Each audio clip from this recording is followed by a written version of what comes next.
Auf der Burg Ülenstein haust seit uralten Zeiten ein kleines Gespenst. Es war eines von diesen harmlosen kleinen Nachtgespenstern, die niemandem etwas zu leid tun, außer wenn man sie ärgert.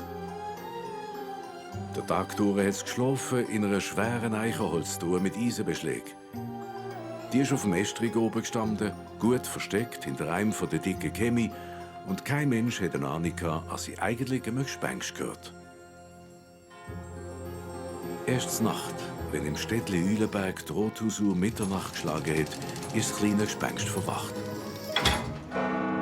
Pünktlich beim 12. Glockenschlag hat es die Augen aufgemacht, hat seinen Schlüsselbund mit den 13 Schlüsselführern gekront und ist auf seinen mitternächtlichen Rundgang.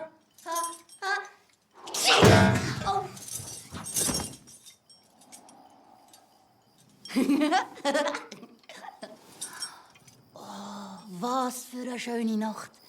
Zeit für einen kleinen Rundgang.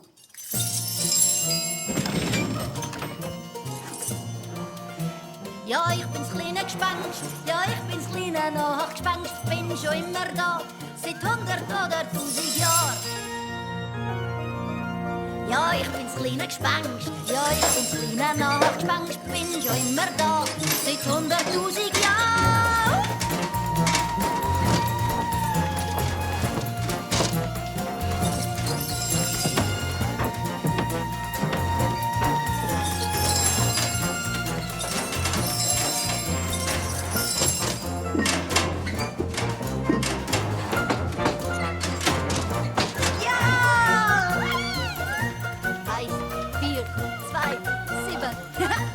Ist es auf der Burg Ülenstein, wenn der Mond scheint? Ja!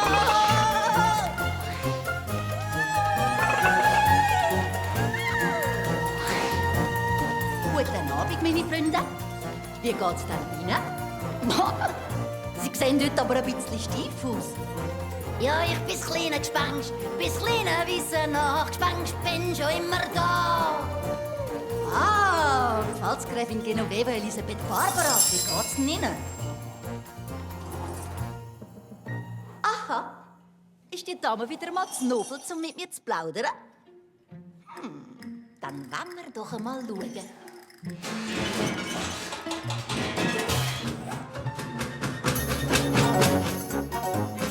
Mario, ist das staubig da innen?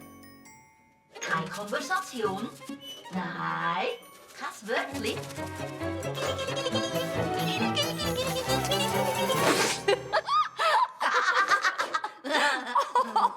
Was geht mir ausgezeichnet und Ihnen mein Bestes? Sehr gut, danke für die Nachfrage. Oder sagen wir besser, es geht mir den Umständen entsprechend. Weil die ewige, ekelhafte Finsternis, die kann ihm schon an die Nieren gehen. Wem sagen Sie das, liebste, gnädigste? Einmal die Welt bei Tag erleben. Ein einziges Mal nur. Das wäre mein grösster, mein sehnlichster Wunsch. Soll ich Ihnen meinen sehnlichsten Wunsch verraten? Ich trage mein Korsett seit 400 Jahren. Und ich trage es ja gern. Ich liebe es. Aber es zwickt. Wäre es Ihnen möglich, das ein bisschen aufzutun? Ja, mit Vergnügen.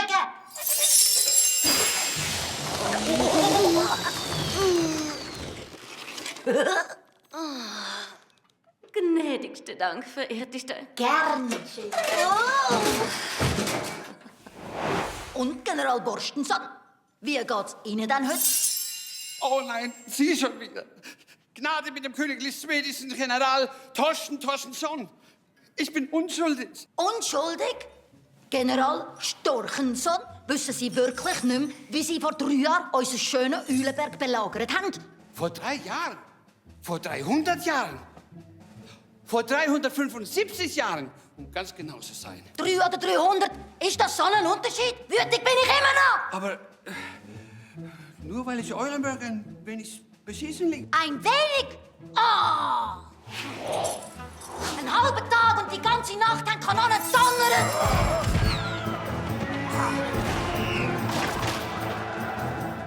Aber ich habe aufgehört, als sie mir ihre Meinung geigten. Und dann geflüchtet, grad wie ein Has. Ihre Knie zittern ja immer noch wie ein Wackelpudding. Versprechen Sie mir, dass Sie nie mehr zurückkommen? Ich verspreche es hoch und heilig. Wie jede Nacht. Ein Ehrenwort des königlich schwedischen Generals. Ich kehre niemals zurück.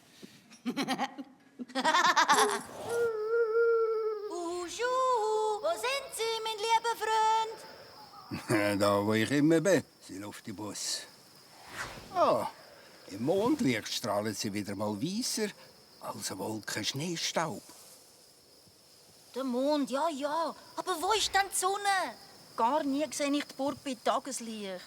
Kann man da nicht etwas dagegen machen? Tageslicht. Wenn ich nur schon das Wort höre, tun mir schon die Augen weh. Der Mond scheint hell genug. Heller mag es dann etwa gar nicht. Aber alle haben die Sonne schon mal gesehen. Nur ich nicht.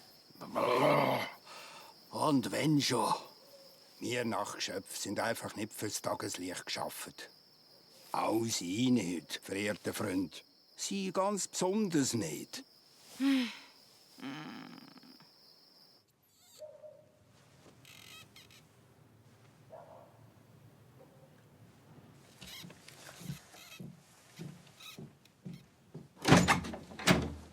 Karl, du bist ja immer noch wach. Mami, es ist Geisterstunde. Was ist da? Zeig mal. Das ist bestimmt ein Gespenst. Ich sehe nichts. Ich bin ganz sicher, dass auf der Burg Ülenstein ein Gespenst wohnt. Weißt du was? Das kannst du dann noch in der Nachtwanderung besuchen. Aber jetzt ab ins Bett. Komm. Karl. Ja.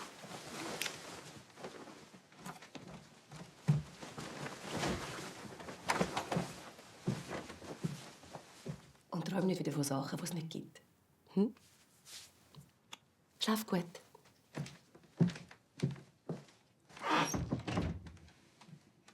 Was wissen denn schon die Erwachsenen? Ich klage jetzt Gespenster. Was weiss schon der Uhu-Schuhu? Hey, klar bin ich fürs Tageslicht gemacht. Es muss doch möglich sein, bis am nächsten Tag wach zu bleiben. Und wer soll mich da dran hindern? Das wäre doch gelacht, das wäre doch wirklich gelacht. Ich bleib bis nach der Eisne wach. Ja, wach die ganze Nacht.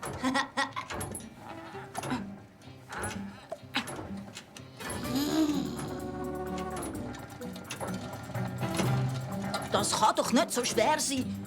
Nicht immer am Eis, als ich schlafe.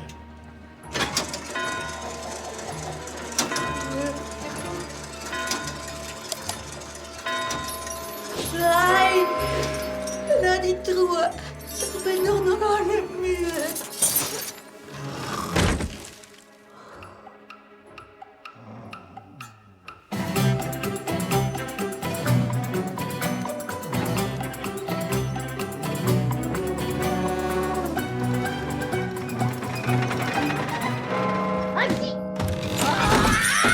Das ist doch zum aus der Gespensterhut rausfahren. Schon wieder eine ganze Nacht in dieser blöden Truhe verschlafen.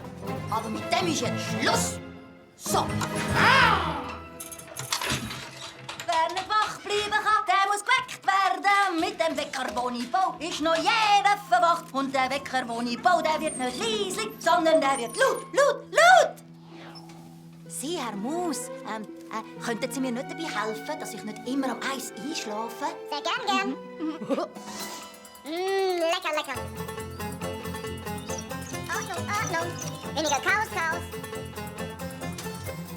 Hey, die erste Stunde ist gleich vorbei.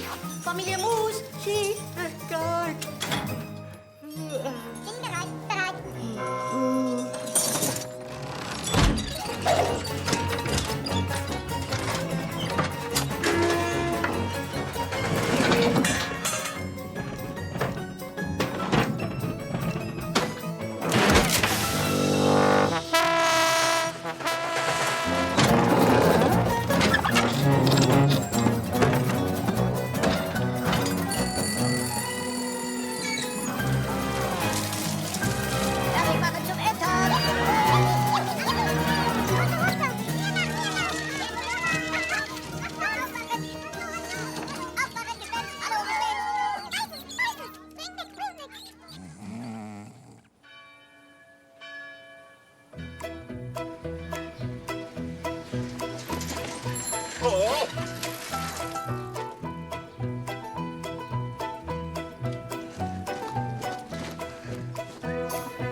Schön absteigen. Schön absteigen. Sonst gibt es das nächste Mal einen Bus.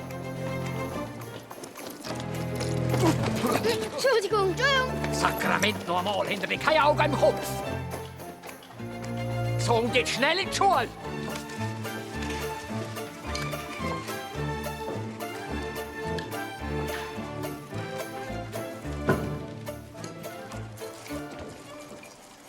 Ah, ist dir schön. Sehr gut, Karl. Das Standard ist ja schon fertig. Ja, Düneberger Bürger werden Train mit Stolz empfangen. Ja, das wird ein Fest. Ich komme mit meinen Standarten und meine Standarten mit mir.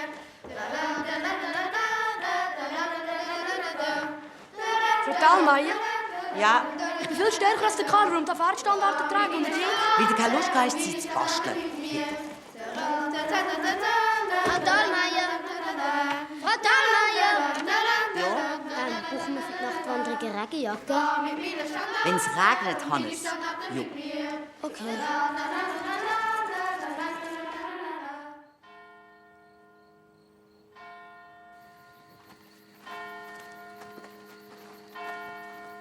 Kinder, schön zusammenbleiben.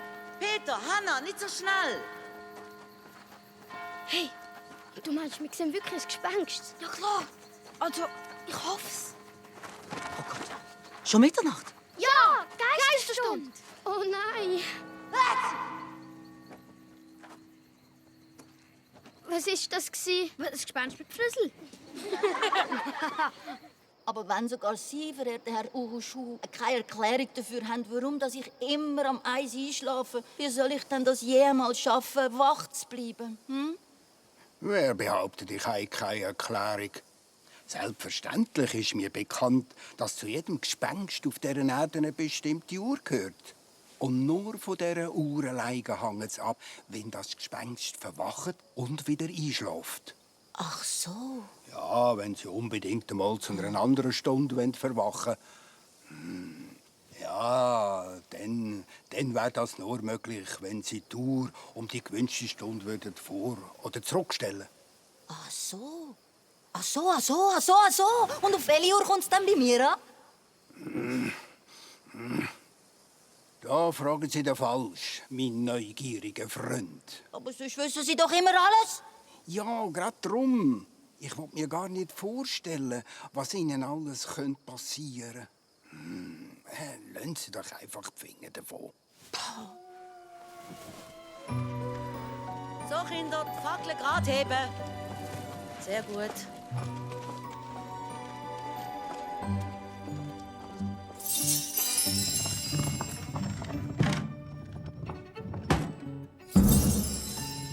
Aber wenn es eine Uhr gibt, die meine Zeit regelt, dann muss die Uhr doch zu finden sein.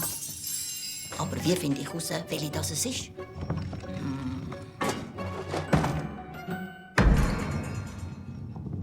Danke vielmals. Vielmals. Ja, ja. Vielen Dank. Das ist sehr nett. Merci. Der Thalmeier, Ja? ist das der General? Genau, Marie. Das ist der schwedische General Torsten Torstensson. Er hat Uleberg vor 375 Jahren mit seiner schwedischen Armee belagert. Und dann haben wir ihn besiegt. Ja, und darum feiern wir das Stadtfest. Aber es ist bis heute ein Rätsel, warum er abgezogen ist. Kommt! Psst. Sind wir ruhig. Wer ist das? Der Burgverwalter.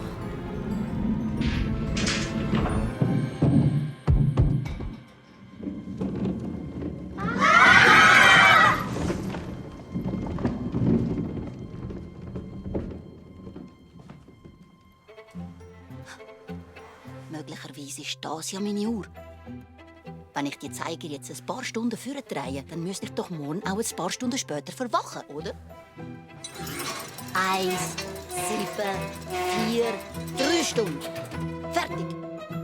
Und wenn es jetzt nicht die Uhr ist? Sondern die da? Oder die? Oder die da? Egal, dann bestelle ich halt einfach alle. Uhr 1, Uhr 2013, Uhr 738, Uhr 19, Uhr 17, Uhr 47. Vielleicht ist sie einfach aus einem Gestell um die Ecke geruckelt. Einfach so? Bist du da sicher? Hallo? Ist da jemand? Kinder, ich glaube, für heute ist genug, oder? Ja, mir ist langweilig, ich will heim. Was? Jetzt schon gehen? Darf nicht mit dem Hannes und der Marino ein bisschen da bleiben? Mit mir? Vergiss es. Karl, wir gehen jetzt. Alle zusammen. Kommt. Ich muss aber noch mal auf die Toilette. Da durch. Bist du sicher? Wir warten auf dich bei den Ritter. Kommt. Oh, genau. Die alte Uhr von Thorsten Thorstensson. Vielleicht ist es ja die, die meine Zeit bestimmt.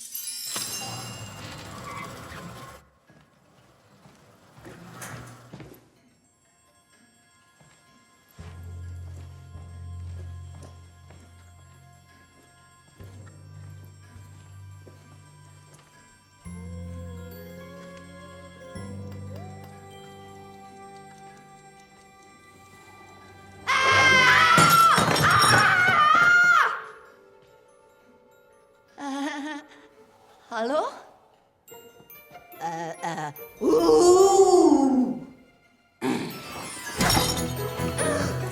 Warte doch! Wer bist du?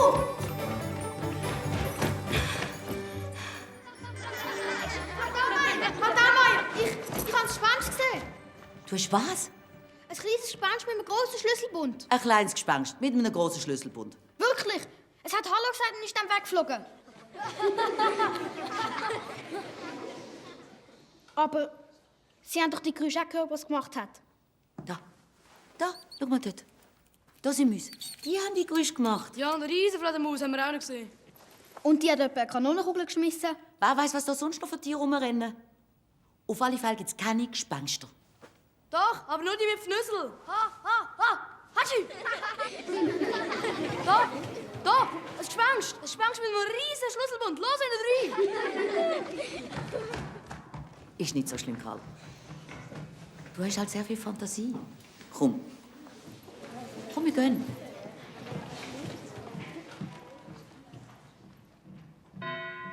So, jetzt bin ich aber gespannt, wenn ich morgen verwache. Aber jetzt habe ich ein Schläfchen verdient. Das ist ja los gewesen.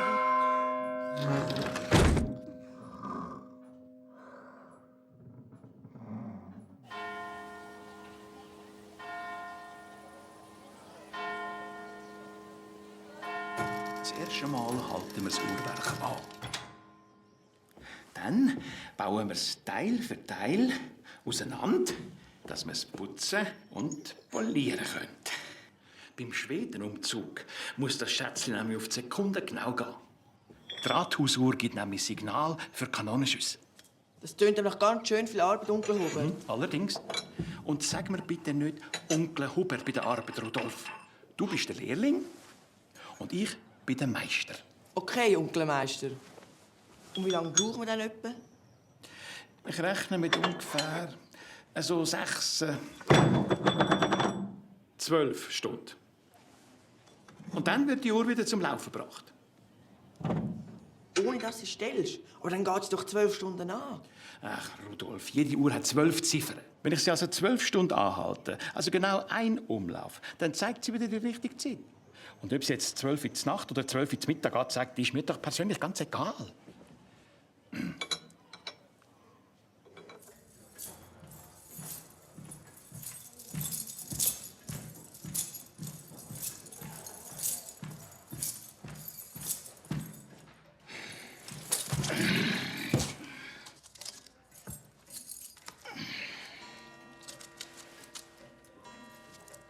Was ist denn jetzt los?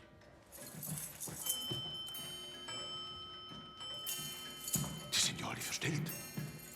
Die kaufen. Muss sofort dem Uhrmachermeister Zifferli anrufen. Oh nein, am Thorstenson Senior. So, jetzt langt's. So.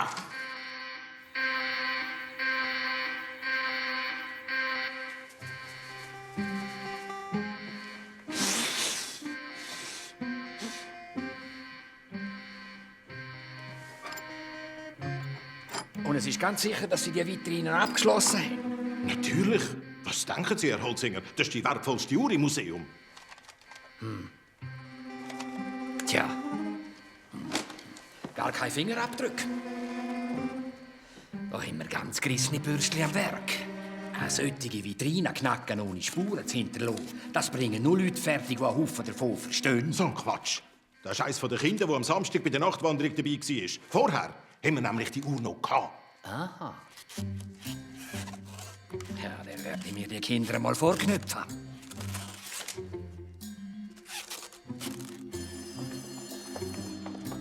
Also ich kann mir das auch nicht erklären. Wo wir an der Vitrine vorbeigekommen sind, da war die Uhr doch noch da. Ich habe sie auch gesehen. Es war ein kleines Gespenst. Das hat die Uhr mitgenommen. Echt? Bist du ganz sicher? Ja. Frau Dahlmeier? Ja, bitte? Der Karl ist doch noch mal allein auf die Toilette. Der ist doch an der Latrine vorbeigelaufen. Vitrine, Peter, Vitrine! Karl, hast du etwas gesehen bei der Vitrine? Karl? Ja, ich habe jemanden beobachtet. Der hat dann auch die Uhr mitgenommen. Aha. Und wer bitte ist das gewesen? Das Gespenst, das ich schon mal erzählt habe. Ein Gespenst. Karl, bleib bitte bei dem Wort. Mach ich ja. Es hat die Uhr aus der Vitrine genommen. Und was mich gesehen hat, ist es abgehauen.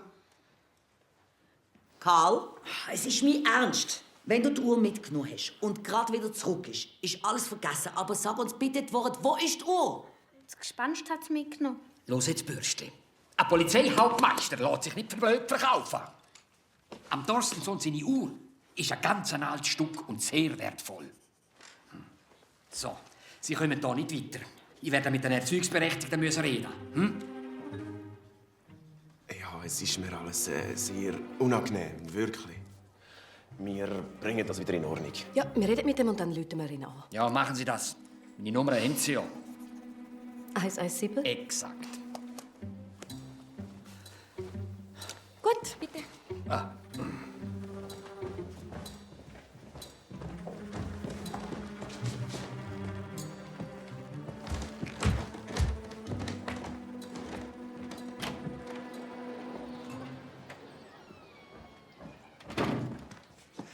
Dass du in das Gespensterzeug immer hast durchgehen. Was soll das jetzt? Karl. Es ist mir sehr ernst. Weißt du, wo die Uhr ist? Ja, hat sie vielleicht den Hannes genommen, Marie? Karl, schau mal, du machst es doch nur noch schlimmer, wenn du solche Geschichten erzählst. Uns kannst du doch die Wahrheit sagen. Aber das ist doch die Wahrheit!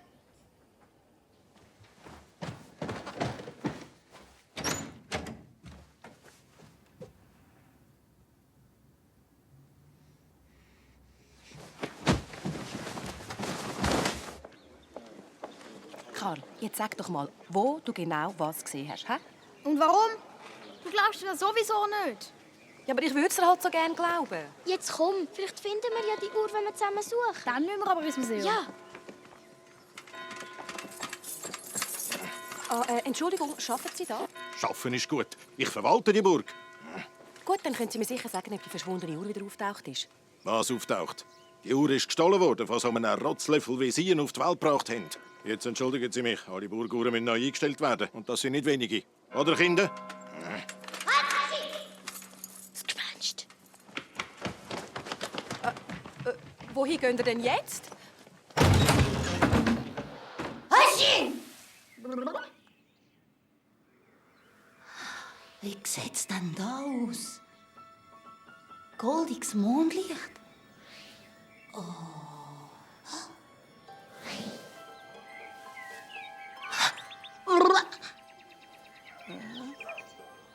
Wie fröhlich alles aussieht.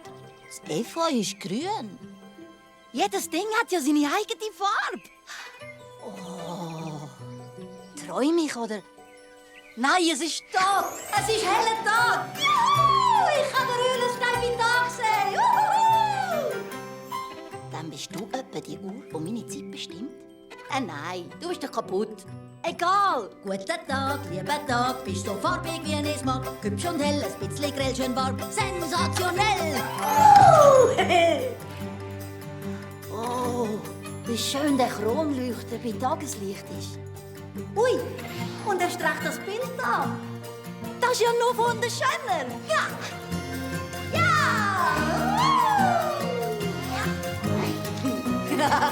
Hat der Uhrmacher aber ganz schön zu tun. Oh, mein alter Freund. Da sind Sie, Herr Zifferli. Der schlecht gelaunte Burgverwalter. Also ich will vorschlagen, Sie und ich schauen uns die Burg anschauen.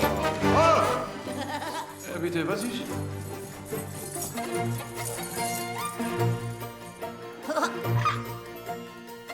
Oh, fast hätte ich dem Torstenson seine Uhr vergessen. So. Da ist ja wirklich ein Gespenst. Karl, das kleine Gespenst. Ah, schau doch, nur ganz schnell, bitte. Hey, wartet. Du musst keine Angst haben vor uns. Angst? Ich? Das hätte ich ja noch gesehen werden, wo uns Angst hat.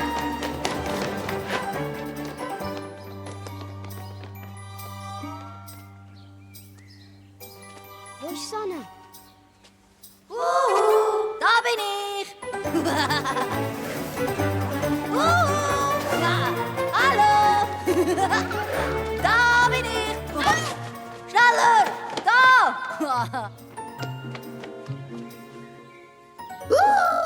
Da. Komm doch. Bitte, nicht wegfliegen. Ich mache dir ja nichts. Wieso versteckst du dich? Hä? Ich verstecke mich doch nicht. Nur eine kurze Frage. Los, komm, kleiner Bub. Hans! Aua. Mein Kopf. Oh.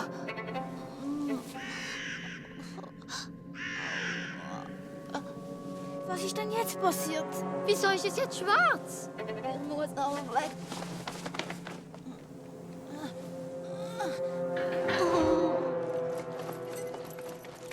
Karl! Siehst du es?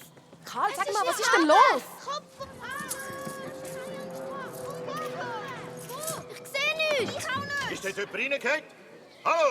Ist dort jemand drinnen? Ich muss ja der Feuerwehr anrufen. Bin ich das? Ich bin ja ganz schwarz. Nur meine Augen leuchten. Ich bekomme gerade von mir selber Angst. Oh je.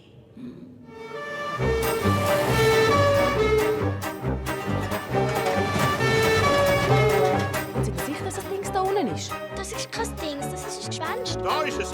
Kommen Sie. Großmann! Da, es fehlt im Brunnen. Weg doch, weg! Hände, weg! Unser Weg! Leiter da an! Also! Mann! Wer geht runter? Freiwillige vor! Schäfers, Sie sind erst!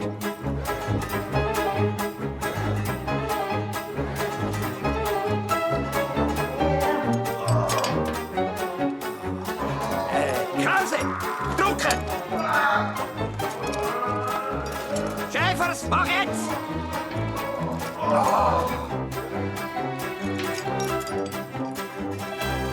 Freund, was haben wir jetzt morgen gehabt? Ach, vergessen Sie es. Krause, jetzt tun Sie nicht so. Fürschi! Kommen Sie zurück. Wer haben wir denn noch? Ich kann ja reingehen. Gut, dann hopp, hopp, bindet den Buben Schlauch um den Bauch. Nein. Nein, nein, stopp! Kein Problem. Die Feuerwehr macht das schon.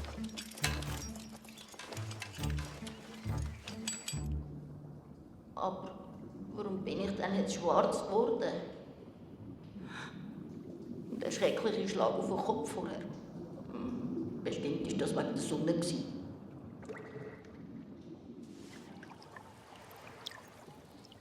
Hallo? Ist jemand da? Gespenst.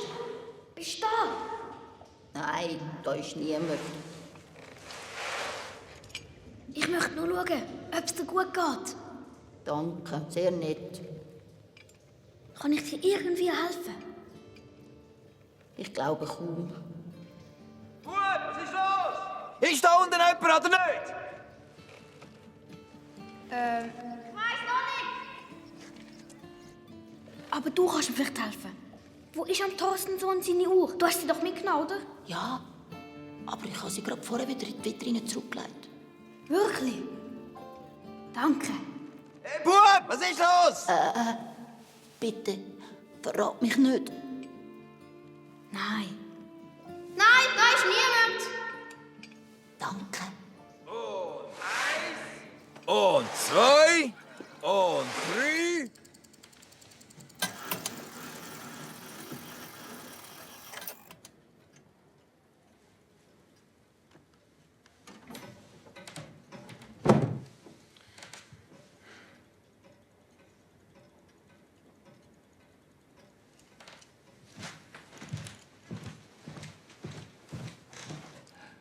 Was ist denn da passiert? Ja, da muss allweg der Fachmann dran. Wo ist denn schon wieder der Verwalter?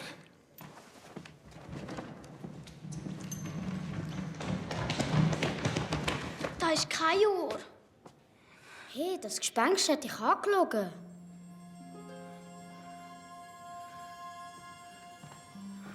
Aber hören Sie, Sie können wegen der Hirngespinst von ein paar Kindern keine staatliche Behörde aufscheuchen. Wenn einem von meinen Mann etwas passiert wäre. Entschuldigung, die Uhr ist defekt. Soll ich sie Ja, vielleicht natürlich. Was mitnehmen? denken Sie, warum ich Ihnen telefoniert habe?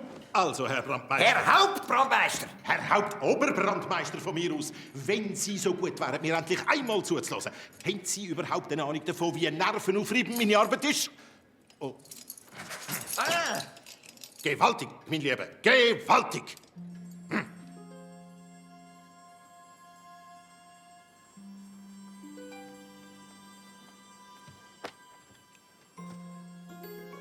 Aber wieso hast du mich dann angeschaut?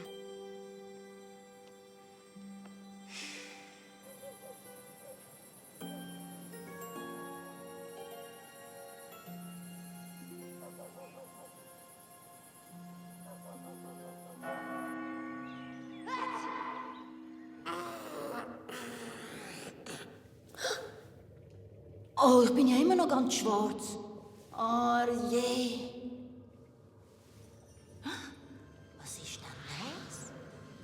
Da unten eine Tür. Ein Geheimgang.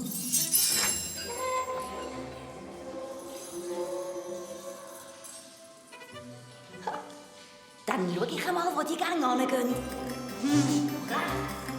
Dann nach links, rechts, nach rechts. Der ganze Hühlenstein scheint da unter Hölzig. Nach rechts, wieder nach links, nach rechts. Ah, da geht's drauf.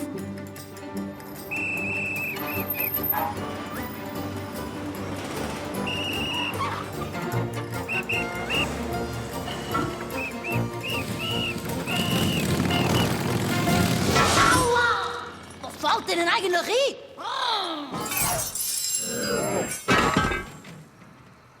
Sagen Sie einmal, sind Sie denn von allen guten Geistern verloren? Machen Sie, dass Sie wieder in Ihrem Loch verschwinden. Aber gestern, halt! Entschuldigung, reden Sie mit mir? Ob ich mit Ihnen rede? Ja, sehen Sie denn noch einen anderen Idiot von Kanalarbeitern, der gerade die Sicherheit von dieser Baustelle fördert? Nein. Kann ich jetzt weiterfahren? Ja, wenn der Komiker da unter mir sich wieder in sein Loch verschlüpft, gerne. Also, wenn Sie sich jetzt nicht augenblicklich in Luft auflösen, dann bläst da ein anderer Wind, das kann ich Ihnen versprechen. Hey! Ach, ein anderer Wind? So einer zum Beispiel?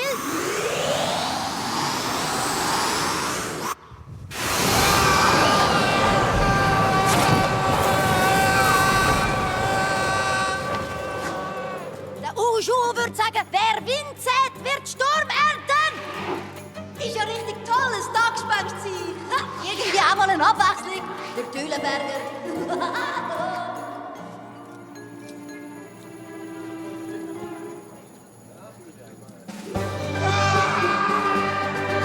Der schwarze Unbekannte greift aus Kanalisation an. Massenpanik im Schwimmbad. Ist unser Geld noch sicher? Schwarzer Unbekannter spioniert die Ollenberger Stadtsparkasse aus. Was ist so ein schwarzes Etwas? Wissen Sie, ich kann das gar nicht richtig beschreiben, wie das aussieht. Auf jeden Fall, ich schaue so rauf und plötzlich ist da etwas. Dann drehe ich mich um, ist auf der anderen Seite auch etwas. Mit 56 km/h in die Radarfalle. Wie schnell ist der schwarze Unbekannte wirklich? Und er hat euch fast tot erschreckt, der schwarze Unbekannt. Ollenberg von 12 bis 13 Uhr wie ausgestorben. Schwarzer Unbekannter verbreitet Schrecken. Wochenmarkt geplündert. Immer noch Angst? Ja, sicher. Wieso? Hat er sie aufgefressen? Ja, weil er so gefürchtet aussieht. Dann beschreiben Sie mal, wie sieht er aus? Schwarz, unbekannt. Ja, eben so komisch, so flatterig. Eulenberg in Angst. Der schwarze Unbekannte lebt unter uns. In der Kanalisation. Das geht doch auf keine Kuhhaut, Holzinger. Seit einer Woche taucht der sogenannte schwarze Unbekannte auf. Immer zwischen 12 und 1. Da kann er doch nicht so schwer zu schnappen sein. Ja, das sagen Sie so, Herr Bürgermeister. Aber wenn Sie ihn gesehen hätten... Dann hätte ich ihn höchstpersönlich verhaftet. Ja. Holzinger, die Bürger machen sich langsam ernsthafte Sorgen. Das verstehe ich ja, aber... Aber. Jetzt widersprechen Sie nicht immer, tun Sie etwas. Er muss auf jeden Fall vor meinem Grossofen beim schweren Umzug verhaftet werden. Hm? Der schwarze Unbekannte. Glotze nicht so. Ich bin's nicht.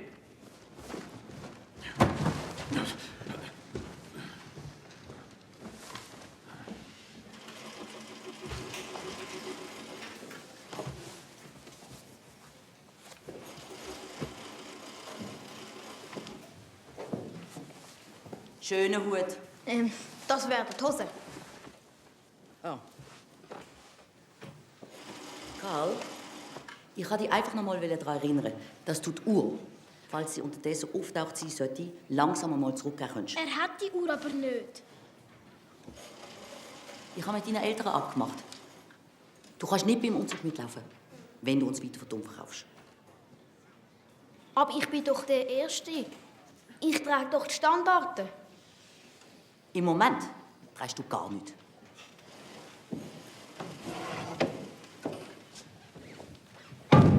Voilà. Das lasse mir uns nicht gefallen. Du musst mitlaufen beim Schwedenumzug. Nur du darfst die Standarten tragen. Wir müssen nur durchfinden, dann wären uns allen los. Aber wieso soll sich das Gespenst ausgerechnet da unten verstecken? Weil in der Zeitung steht, dass der schwarze Unbekannte aus der Kanalisation gekommen ist. Also ich will mich da unten sicher nicht verstecken. Wow! Schaut mal! Ah! Was ist das gewesen? Vielleicht eine Fledermaus?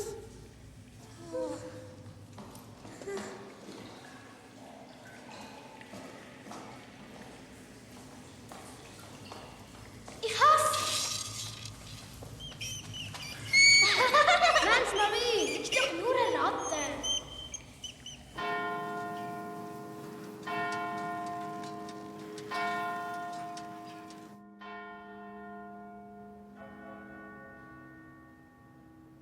Aha, ein geheimer Eingang.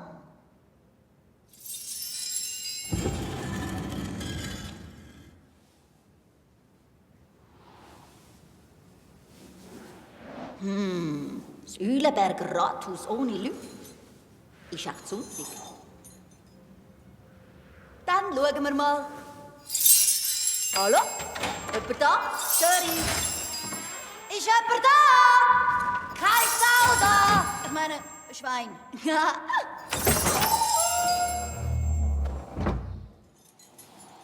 Oh, da! Überall die Plakate. Was haben die nun mit dem blöden Torstenson? Hei. Eitle Gückel. Schade, dass ich nicht lesen kann. Aber etwas kann ich dafür umso besser. Haha! Ein bisschen Abwechslung in das ewige Einerlei bringen.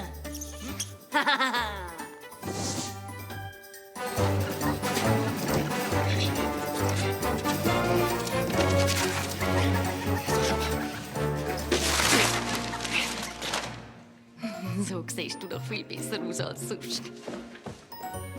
Aber die Zähne musst du bleichen.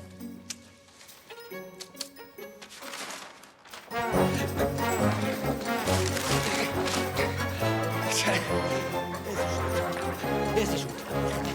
Jetzt hör doch mit dieser Schmiererei auf. Also, das ist doch unglaublich. Haben Sie so etwas schon einmal gesehen? Katastrophe. In Ihrem eigenen Rathaus macht sie eben zur Witzfigur. Sogar in meinem eigenen Büro. Da, schauen Sie das da an. Der Uelberger Express hat von Ihnen veröffentlicht. Das könnte Sie Ihre Wiederwahl kosten. Was? Ja, das stimmt. Oh Gott.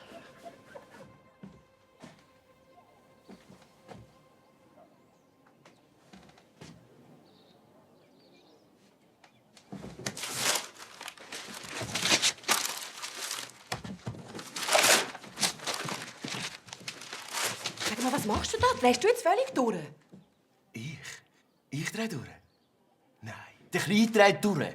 Das verdammte blöde Gespensterzeug! Beruhig dich, hat doch niemand umgebracht. Ich glaube, der muss zum Psychologen. Ach komm. Der Hannes und Marie sind doch auch nicht auf den Kopf gefallen. Sollen die jetzt alle drei zum Psychologen? Nein, aber die fliegen dann nicht von der Schule. Wer fliegt denn da bitte von der Schule? Der Direktor war gerade vorhin in der Apotheke mit der Frau Thalmeier. Wenn der Karl mit dem Gespensterkram aufhört und die Uhr nicht wieder auftaucht, dann schmeißen die ihn raus. Was? Was?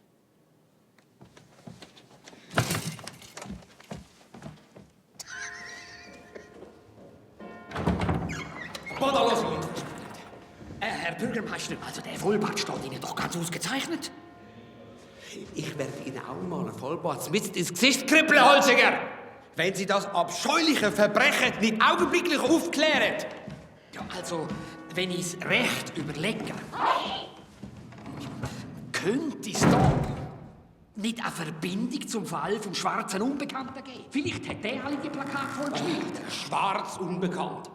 Ja, beim schwarzen Unbekannten geht's nicht mit rechten Dingen zu. Das habe ich schon am eigenen Leib erlebt. Oh, der freundliche Polizist. Jetzt kommen Sie mir bloß nicht wieder mit Ihren lächerlichen Gespenstern. Das können sich kleine Kinder erzählen, Holziger.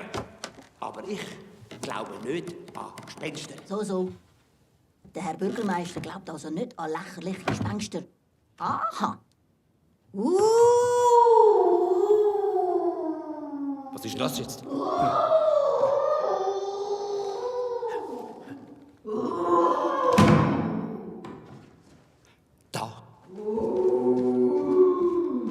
Da ist der Täter. Da oben sitzt er. Da möchte uns jemand auf den Arm nehmen. He?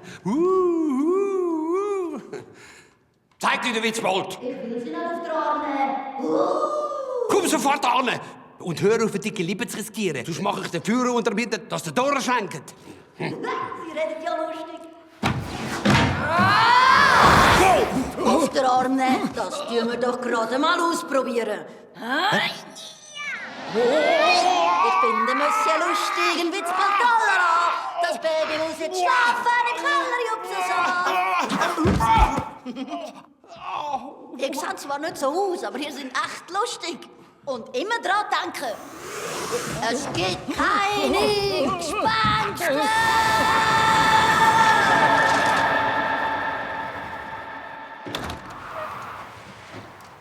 Und es gibt doch Gespenster. So, Kinder, schön in Zweierreihen. Wir üben für einen Schwedenumzug. Herrlich.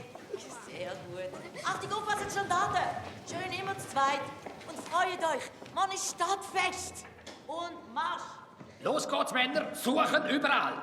Der schwarze Unbekannte muss sich da irgendwo verstecken. Also denn, los! Und der Sepp, den er verhaftet, der wird befördert und zum neuen Polizeichef ernannt.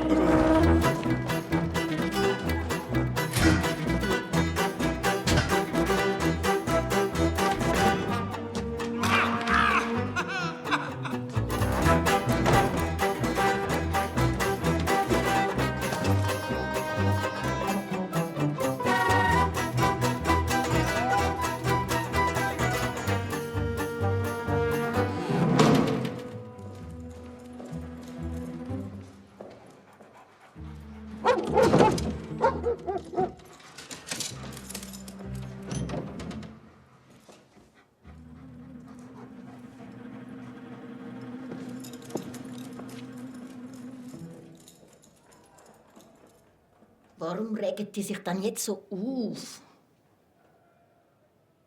Ach, das Umgeistern bei Tageslicht bringt mich ganz durcheinander. So langsam nervt mich das. Und wo ist ein Platz zum Schlafen?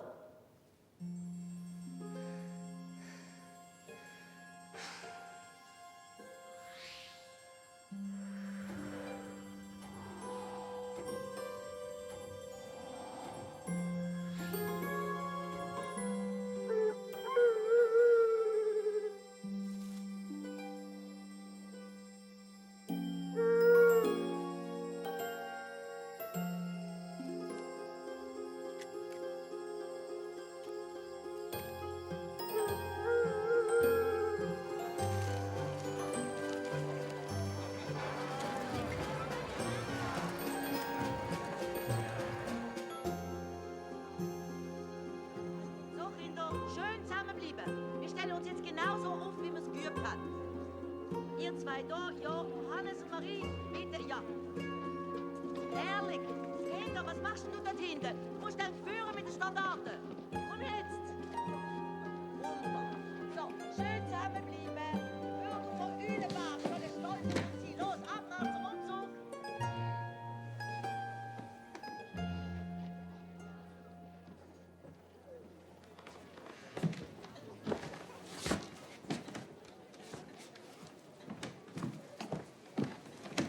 Hey, das ziehen wir durch. Komm.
Torstenson, du bist ja genau der gleiche Nachtrag wie der Bürgermeister.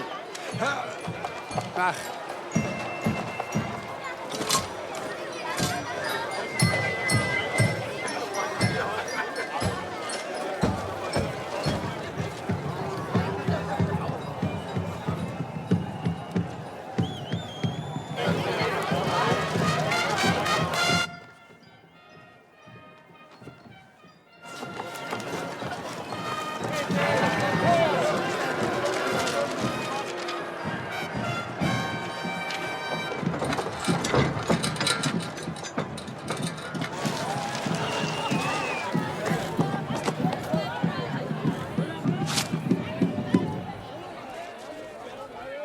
In schwedschem Königsnamen stehe ich hier zu nehmen ein die Stadt und die Feste. Es sei denn, ihr ergebet euch, ihr stolzen, starken Eulenberger. Niemals! Tapferer Thorsten Torstensson, werden wir freiwillig die Waffen strecken. Wenn ihr Schweden uns besiegen wollet, so möget ihr es nur versuchen.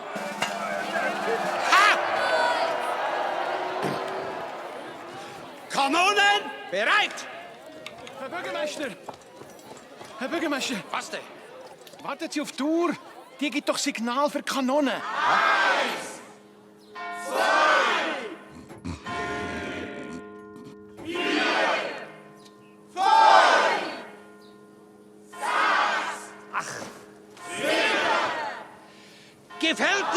Letzter Schuss, unwiderruflich. So sprecht Kanone denn. Geschütze, Donner! Aua! Was ist denn jetzt los? Geschütze! Feuer! Das ist doch nicht möglich! Der Thorsten Torstensson und seine Schweden greifen die Stadt an! Nein! Ergebt ihr euch jetzt! Glaubt er vielleicht, ich lasse mir das gefallen, nur weil er ein General ist? Da täuscht er sich aber gewaltig, der Kanonenprotz! Hey, Torstensson!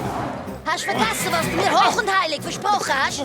Damals mal, in dieser Nacht, wo du um Gnade gebettelt hast? Hey! Hilfe!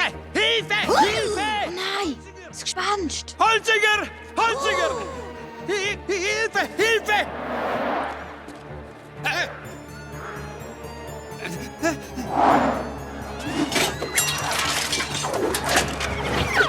Also, verschwindest du freiwillig oder muss ich dir nachhelfen? Aber... So! Das Ganze ist doch nur ein Spaß! Was? Ja! Ich zeig dir mal einen Spaß. Und zwar einen, der dir ein bisschen das Hirn durchblasen. Oh, oh, oh.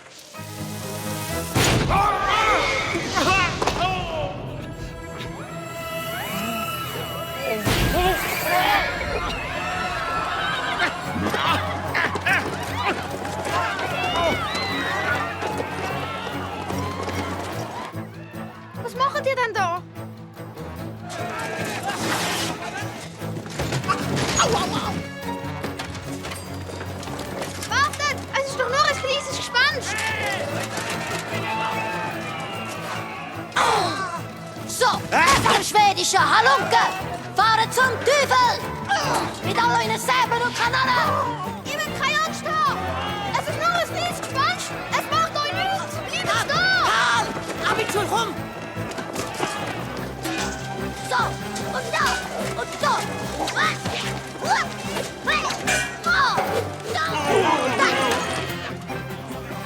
Warte!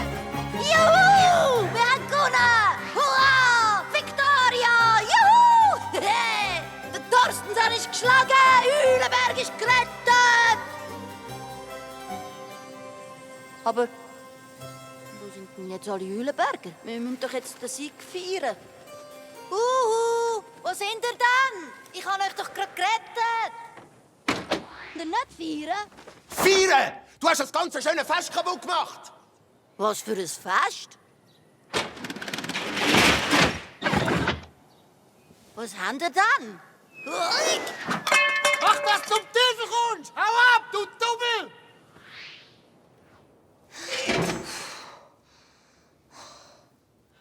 Was ist denn mit denen los?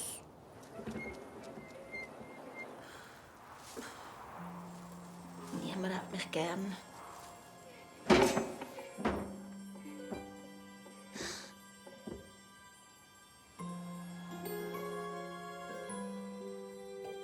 Der Uhu-Schuhu wüsste, was wir jetzt machen müssen. Ob ich echt je wieder ein Nachgespenst werden und ihn treffen kann.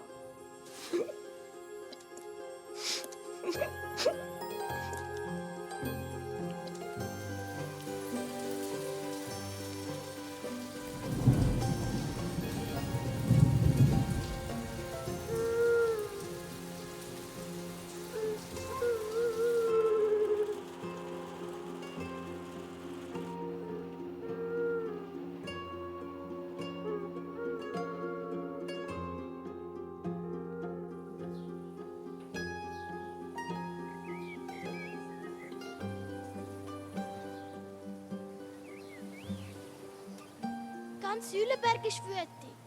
Und all die Kostüme, die sie genäht haben, alles für Katz. Nur schon das vom Bürgermeister, dass er aussieht wie der Torstensson. Was?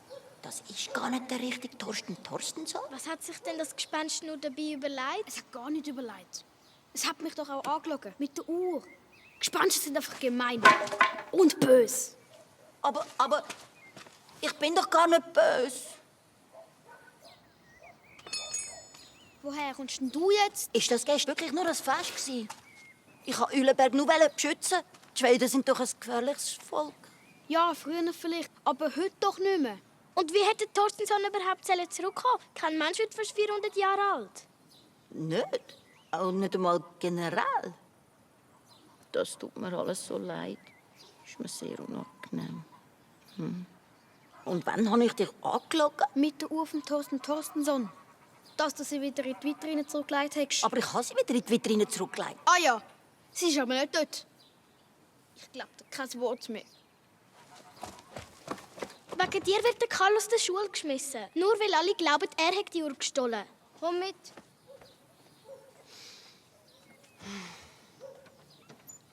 Der arme Karl. Der Schuhu weiß bestimmt, wie ich das wieder gut mache. Ich weiß! Ich muss die verschwundene Uhr finden. Nur wie? Oh, Frau Maus! Kennen Sie den Herrn Maus von Eulenstein? Na klar. Ein sehr netter Mann. Ja. Sie wissen auch nicht genau, wo die Uhr vom Thorsten Torstensson geblieben ist, oder? Nein. Nicht. Warum auch? Schon klar.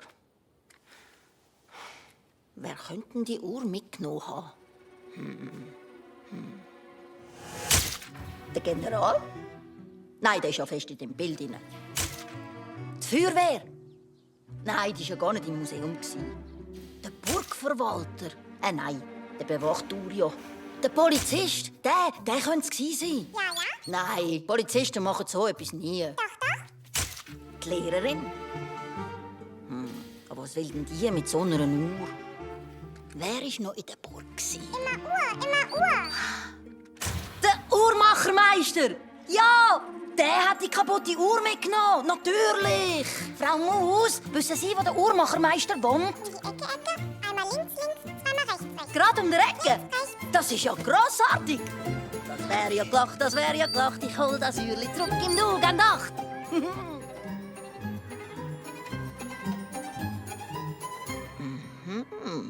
Der Uhrmachermeister.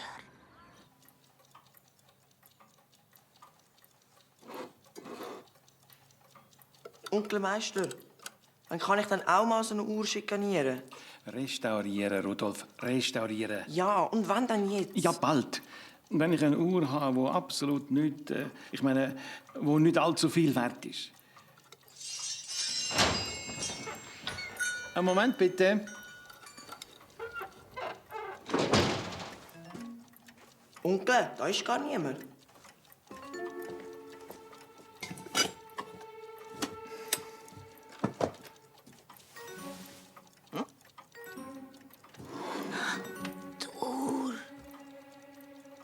So, Rudolf.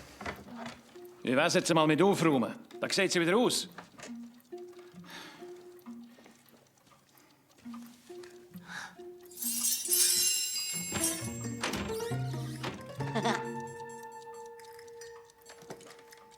Also langsam langt's.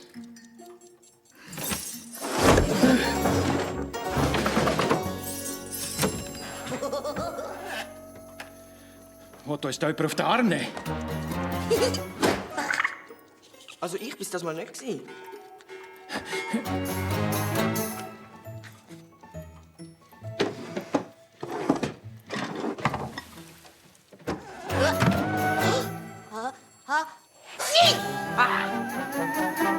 Entschuldigung. Das ist doch nicht möglich. Du kannst doch nicht... Rudolf! Da! Da! Onkel! Da! Ich bin nicht der Onkel, da!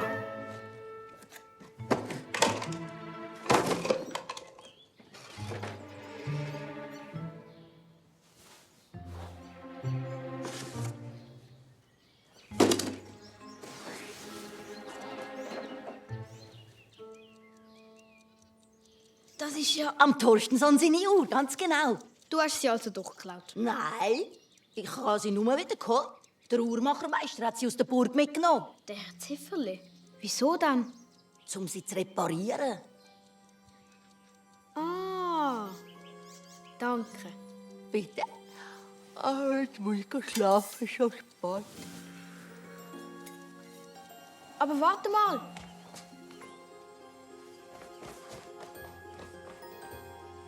Wenn ich jetzt die zurückgebe, dann sieht es doch so aus, als hätte ich sie am Herrn Zifferle geklaut, oder? Dann leg sie doch in die Vitrine zurück. In der Burg. Genau, das mache ich. Noch heute Nacht. Dann grüß mir bitte den Uhu Schuhu. Wer ist denn der Uhu Schuhu? Das ist mein Freund. Der gescheiteste Vogel, den es gibt. Er wohnt bei der alten Eichen und er will nur gesitzt werden. Das ist ihm sehr wichtig. Richte ihm meine Entschuldigung aus. Es tut mir so leid, dass ich ihn nie mehr besuchen kann. Und nimm den Schlüsselbund mit. Du musst ihn nur schütteln, dann geht jedes Tor auf und zu.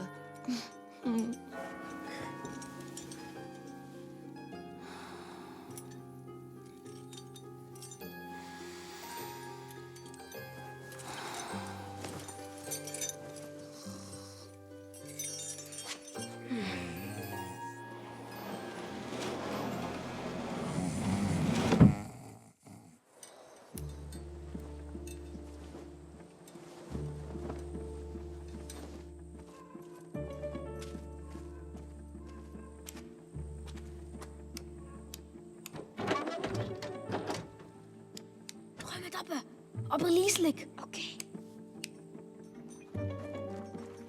Wieso kann eigentlich das kleine Gespenst den Uhu Schuhu nicht mehr besuchen? Ja, weil es jetzt eben ein Taggespenst ist und der Uhu ein Nachtvogel. Es schläft ja immer, wenn der Uhu wach ist. Ja, aber wenn der Uhu wirklich so gescheit ist, dann weiß er ja vielleicht auch, warum das kleine Gespenst immer den Tag durch wach wird. Ja, gute Idee. Fragen wir ihn einfach.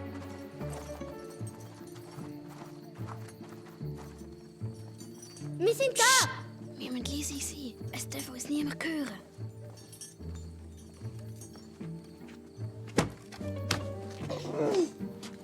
Und wie kommen wir jetzt da rein? Danke so.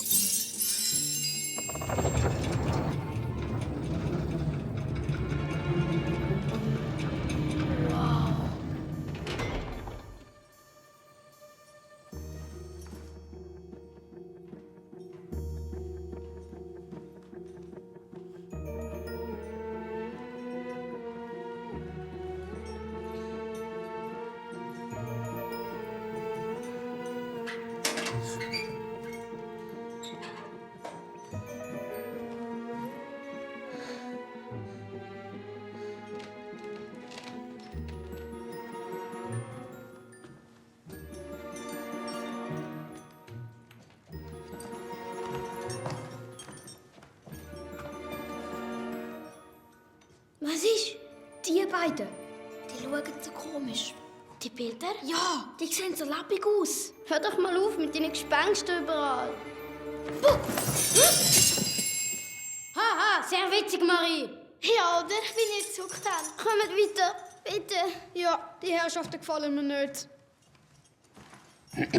Jetzt hör auf, Marie. Ich bin's nicht gsi.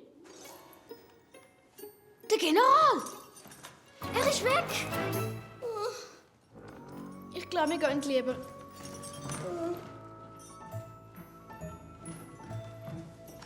Kuckuck! Köstlich, Herr General, formidable.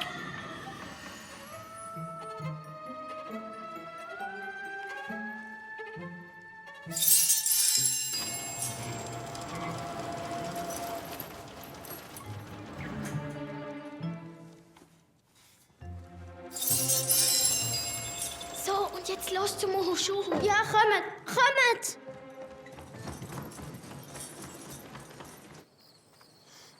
Da muss es irgendwo sein. Ja, da!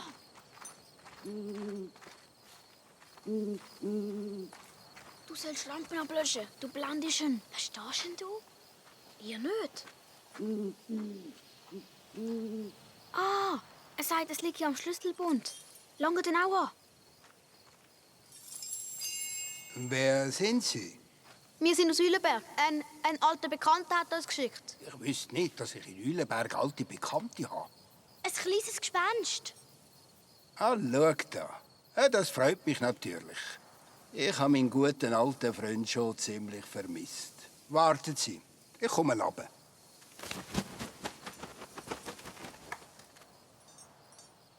Und wieso haben Sie ihm dann nicht verraten, welche Uhr das ist?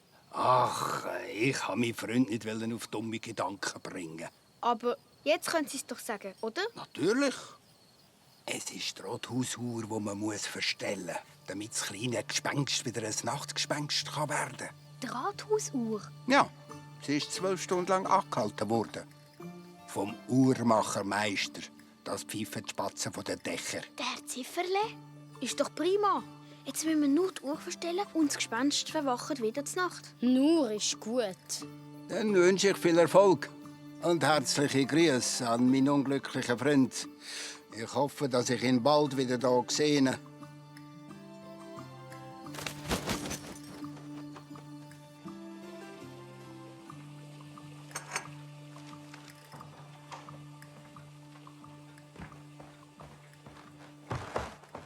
Papa, bestellt man eigentlich eine Uhr? So eine altmodische, wie die vom Opa. Ganz einfach. Komm mit. Man dreht den Zeiger vorsichtig gegen vorne und so wieder zurück. Wieso willst du das wissen? Nur so. Einfach so. Es hat aber nicht zufälligerweise irgendetwas mit der Uhr von Thorsten Thorstensson zu tun. Nein, du musst dir auch keine Sorgen mehr machen. Die Spatzen pfeifen von den Dächern, dass sie wieder auftauchen wird. Karl, was soll das heißen? Was machen wir jetzt? Wir drehen den Zeiger 12 Stunden vor. Dann wird das kleine Gespenst nicht mehr um 12 Uhr zum Mittag, sondern um 12 Uhr zur Nacht wach. Ah, gute Idee. Oh, Hannes, pass auf! Oh, Entschuldigung. Das Gespenst!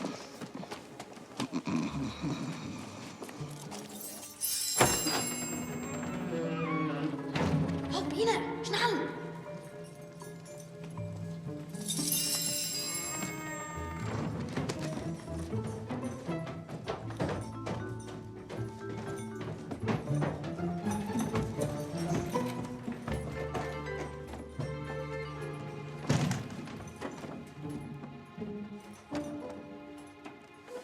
Und wie kommen wir jetzt an den Zeiger? Ganz einfach.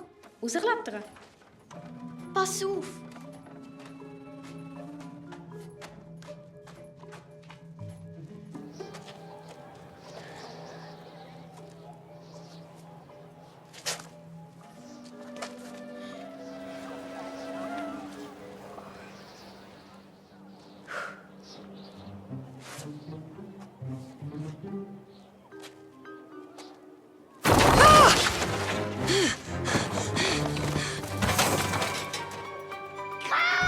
Ist alles okay? Ist dir etwas passiert? Nein! Alles gut! Pass auf! Wir helfen dir!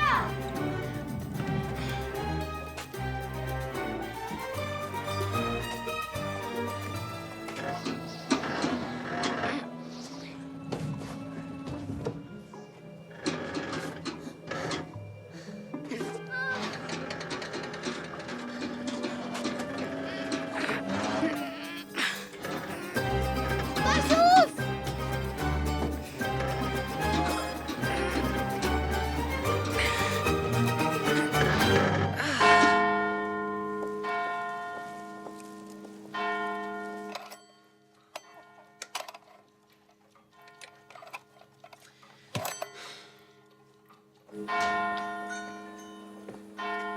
Onkel! Meister! Rudolf, du wirst es doch wohl fertig bringen, eine Glocke zu montieren. Jemand stellt die Rathausuhr! Nein, Sie! Wo ist mein Schlüssel? Wo ist mein Schlüssel? Yeah! Hol mich da raus! Es funktioniert! Das kleine Gespenst ist aufgewacht! Super, ich mach weiter! Was fällt dem Säubub ein, die wertvolle Rathausuhr anzustöbeln? Hallo! Lass mich doch da raus! Du bleibst da, nicht anlangen!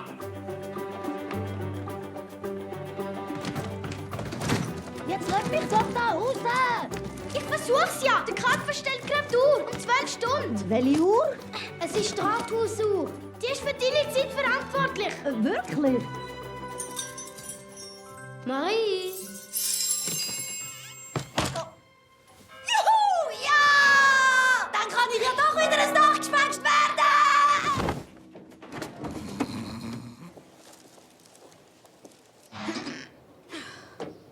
war aber eine kurze Geisterstunde. Klar, es ist ja schon eins auf seiner Uhr.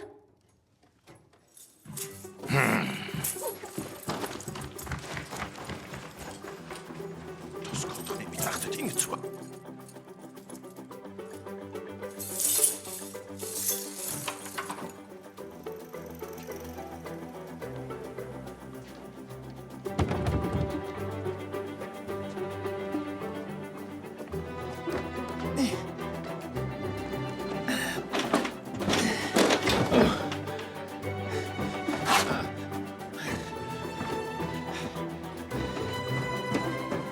Wir sind ja vor allem ein guter Geisterverlag.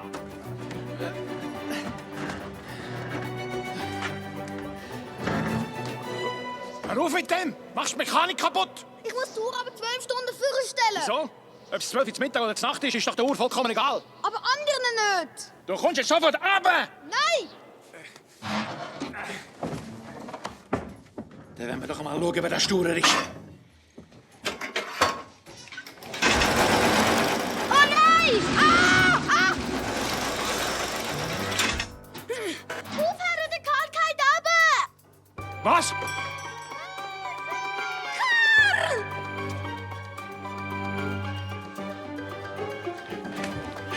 Setz mich durch! Aus dem Weg!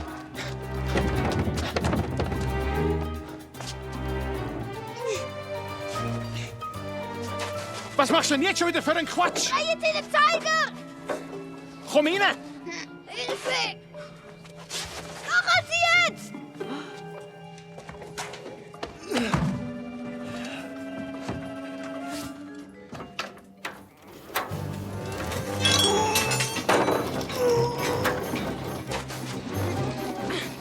Machen Sie weiter!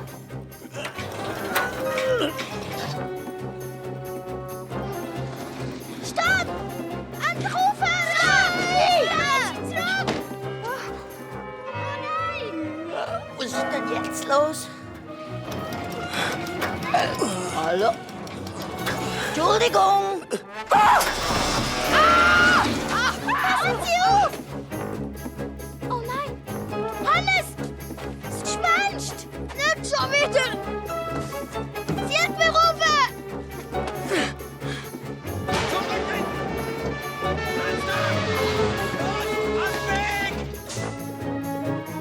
Komm! Habe ich etwas falsch gemacht?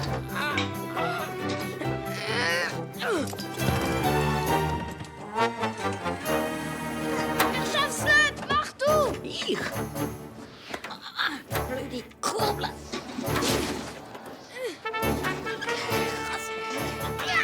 Yes. Ja. Oh.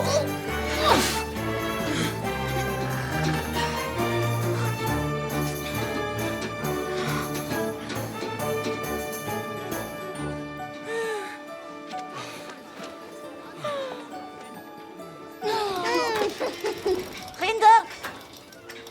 Ich glaube, das ist tatsächlich die Uhr. Räuberleiter, kommt! Und eins, und zwei, helfen wir mit! Und rauf! Schäfers, rauf! Rauf! Schäfers, rauf!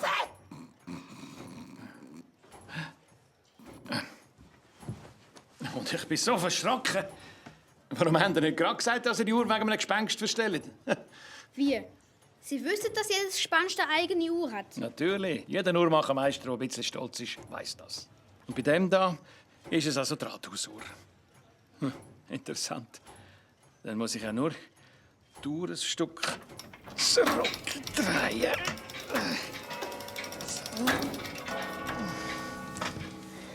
Also langsam bin ich ein bisschen durcheinander. Grüezi, Zifferle. Es ist mir eine grosse Freude, mal einem leibhaftigen Gespenst zu begegnen. Ach, Sie möchten ja sicher wieder ein Nachtgespenst werden. Ja. Da habe ich eine tolle Idee. Ich drehe die Tour so weit führen, dass Sie wieder am 12 Uhr zur Nacht wach werden. Aber das versuche ich schon die ganze Zeit. Ja. Ja, dann fange ich mal an. Sehr gern. Vielen Dank, meine Freunde. Schön haben wir uns kennengelernt.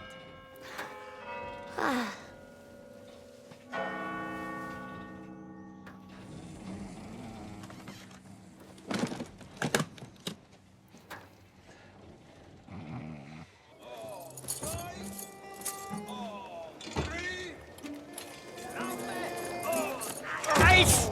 Und 2. Oh, jetzt aber 3. Oh. Holzinger! Herr Bürgermeister. Trösten Sie sich. Wir sind doch nicht die unfähigste Beamte in der Stadt. Oh, dann freut mich eigentlich keiner. Jetzt richtig. Und 3. Und 1. Oh. Jetzt hör mal auf mit 1, 2, 3. Du sollst aufhören. Ich habe doch einen Schlüssel. Ziffele, was machen Sie denn da?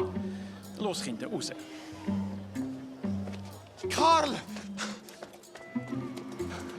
Was hast du auf dem Turm gemacht? Ja. Ich wollte dem Kind das Uhrwerk erklären, aber der Karl hat es vermutlich ein bisschen falsch verstanden. Es ist ja nichts passiert. Es kommt auch nie mehr vor. Schaut mal. Aha, so, Sie. Wo haben Sie jetzt die Uhr her? Sie werden es nicht glauben, aber die war heute Morgen in der Vitrine. Da ist irgendetwas faul an dieser Sache. Ich sage Ihnen, da spuckt's doch. Ah, dann ist die Uhr also gerne gestohlen worden, ja? Ich habe sie bis gestern gepflegt. Ich habe sie aus der Burg mitgenommen, weil sie kaputt war. Dann ist die Uhr also die ganze Zeit bei Ihnen gewesen. Also das ist ja unerhört. Aber wer hat sie denn jetzt zurückgebracht? Also sag mal. Ja, ich bin's nicht gewesen. Und wir haben den armen Karl von den Dieb gehalten.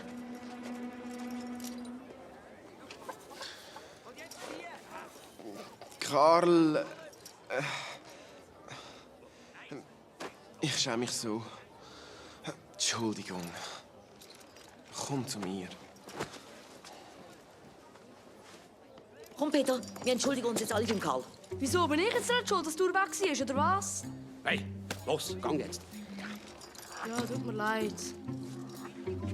Gut gemacht, gut. Und dass ich so etwas vom Karl haben glauben konnte. Schrecklich. Ist nicht schlimm, Frau Thalmeier. Tja, Sie haben halt eben sehr viel Fantasie. Ja, noch sind keine Sommerferien. Kommt.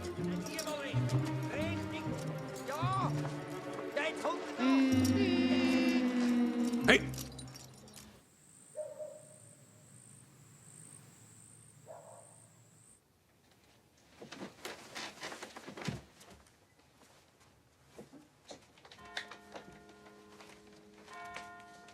Hey, aufwachen! Es ist Geisterstunde. Meine das verwacht? Klar, wir haben doch jetzt die richtige Uhr gestellt.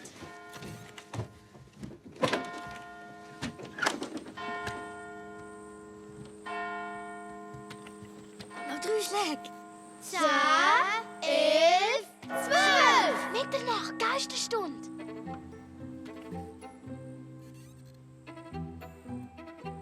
Siehst du etwas? Nein. Da ist es, da ist es! Ja, dort! Es ist Nacht! Es ist Mitternacht! Ja! Juhu! Ja! Super! Ja! Ich flüg auf, direkt zum Mühlenstein. Bin viel zu lang weg, viel zu lang bin ich weg, sie schöner ist der Ei.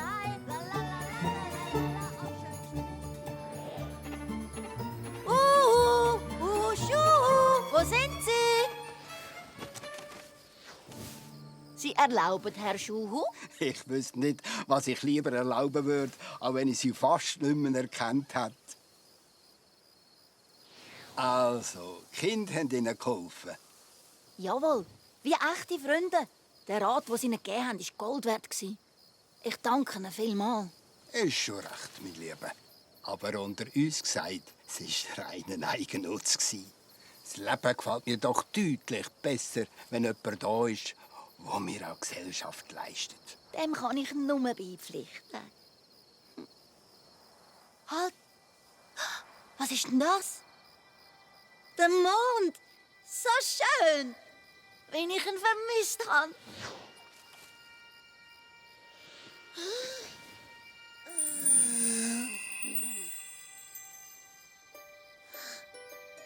Ich bin wieder weiss. Ich bin wieder weiss. Ich bin wieder weiss. Weiss, weiss, weiss, weiss! Juhu! Ah! Juhu! Wo der silbrige Mondstrahl das kleine Gespenst angeleuchtet hat, hat sich's vor Freude nicht mehr gespürt. Bin wieder da! Pfalzgräfin Genoveva! General Torstensson! Ich bin ein kleines Gespenst, ich bin ein kleines Nachtgespenst, bin schon immer da. Guten Abend, meine Freunde, Herr Maus. Willkommen zurück. Herr Burgverwalter. Schaut bin wieder weiss! Es ist im Mondschein von Ton zu Dom gehüpft und hat sich gefreut. Es hat sich wahnsinnig darüber gefreut, dass es jetzt wieder weiss war wie früher. Ich hasse! Es ist wieder weiss! Weisser als weiss! Blütenweiss. Weisser als eine Wolke Schneestaub. Weisser als eine Wolke Schneestaub! Ja, ein Zeichen! Ein bisschen links. So ist gut.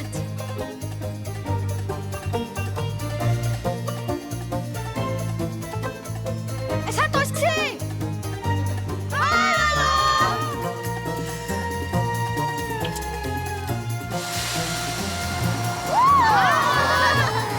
Hallo! Ja!